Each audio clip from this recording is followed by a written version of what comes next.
Hello बच्चों, let's see this question. A block rests on a rough plane whose inclination theta with the horizontal can be varied. Which of the following graph indicate how the frictional force F between the block and the plane varies as theta is increased?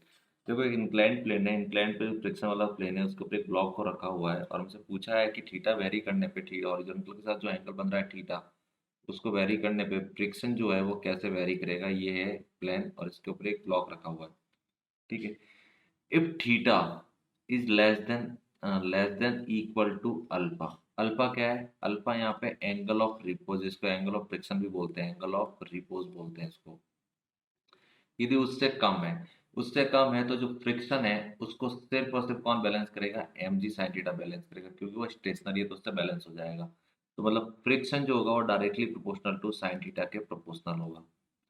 If theta is greater than alpha होगा तो वो slide करना start करेगा, तो जो friction होगा वो mu into N होगा, एंड फ्रिक्शन जो होगा वो mu into M G cos theta के बराबर होगा।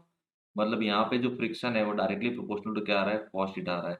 तो फ्रिक्शन जो है अल्टीमेटली वो साइनोसोइडल ग्राफ है। तो यहाँ पे साइनोसोइडल कर्व जो देखेंगे तो पहले में स्ट्रेट लाइन आ रहा है इनकरेक्ट, दूसरे में साइनोसोइडल आ रहा है, तीसरे में एक्सपोनेंशियल आ रहा है, चौथे में भी एक स्ट्रेट लाइन आ रहा है।